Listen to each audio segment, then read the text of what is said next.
Pessoal, mais um tópico do edital do TSE. Eu quero falar agora com você sobre alistamento eleitoral. Pessoal, alistamento eleitoral é o processo no qual os cidadãos brasileiros maiores de 16 e menores de 18 têm a opção, de se alistar, e os maiores de 18 são inscritos como eleitores obrigatoriamente. Esse alistamento é realizado nos cartórios eleitorais.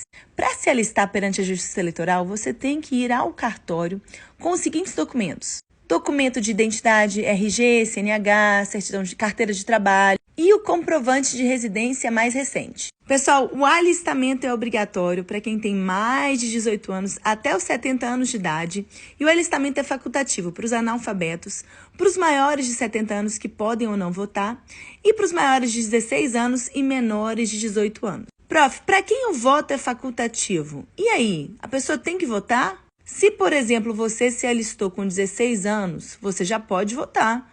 Mas se você não quiser votar, você também pode não votar.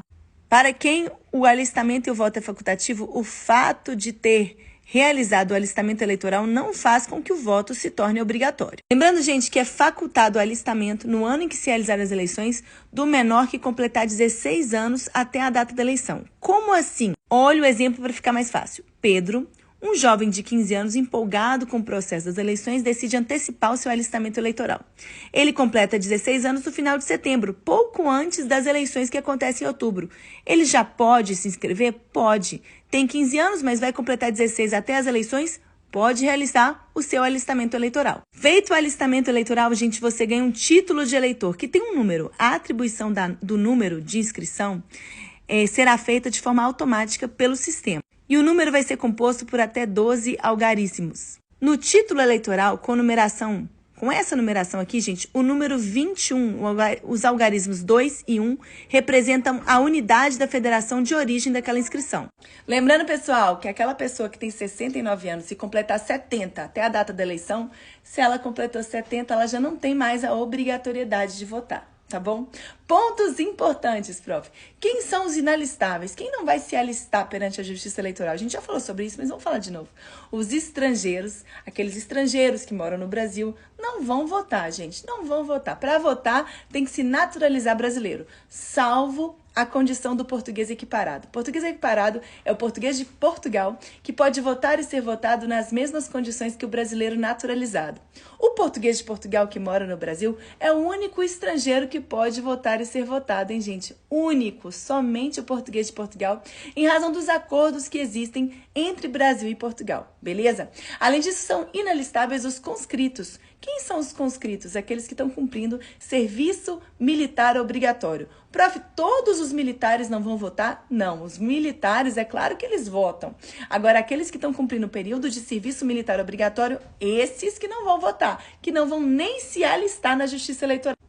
Então, peraí, prof, o alistamento envolve duas atividades: qualificação, o ato de comparecer no órgão responsável da Justiça Eleitoral, o cartório, gente, de forma presencial ou digital para a realização da sua inscrição, e a inscrição é aquele ato de conferir os documentos, e constatação do preenchimento dos requisitos para a expedição do título de eleitor. Cabe lembrar, gente, que do despacho que indeferir o requerimento da inscrição, cabe recurso interposto pelo alistando no prazo de 3 dias. Como assim, prof? Você fez o seu pedido para alistamento e foi indeferido. Você pode recorrer dentro do prazo de 3 dias. E do despacho que deferir, que conceder aquela inscrição, pode recorrer qualquer delegado do partido no prazo de 5 dias. O prazo é diferente aqui. Lembrando, gente, que nenhum requerimento de inscrição eleitoral ou de transferência será recebido dentro de 150 dias antes da data da eleição. 150 dias antes da data da eleição, gente, não pode acontecer nenhum tipo de requerimento de inscrição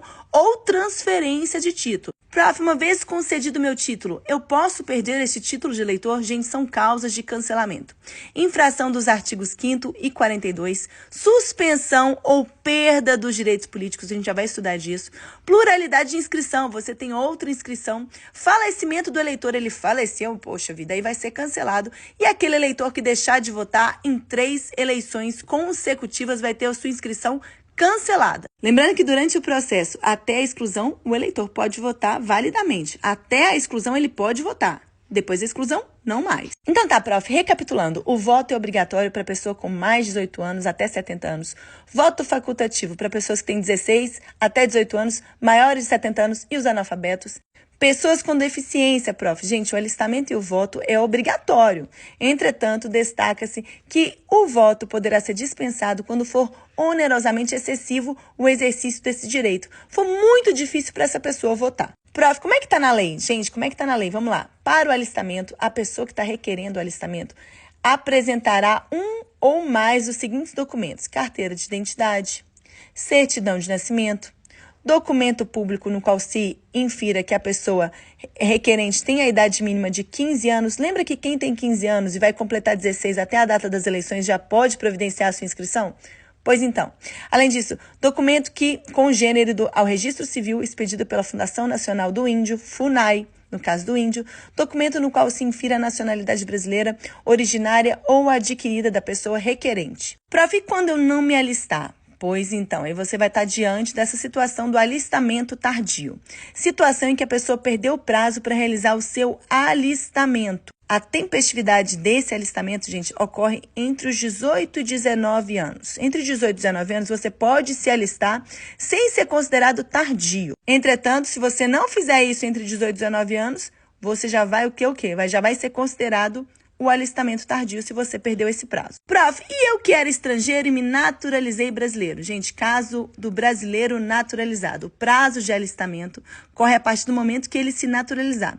A partir desse momento é contado um prazo de 1 ano para ele se alistar como eleitor. Então, o estrangeiro que se naturalizou brasileiro tem 1 ano para se alistar. Sobre essas questões do prazo, gente, dá uma olhada. O brasileiro nato, no ano eleitoral, mesmo que já tenha completado 19 anos de idade e alguns meses, caso o alistamento seja requerido até 151 dias, olha, gente, 151 dias antes das eleições, não vai ter pagamento de multa por alistamento tardio. Ou seja, sou um brasileiro nato, já completei 19 anos e alguns meses, mas antes de 151 dias antes da eleição, eu fiz a minha inscrição, aí não paga multa por alistamento tardio. Agora, no caso do brasileiro naturalizado, era estrangeiro, me naturalizei brasileiro. E aí, gente, se for um ano eleitoral, mesmo com 1 ano e alguns meses após a naturalização, se for requerido até 151 dias antes da eleição, não paga multa por alistamento tardio também.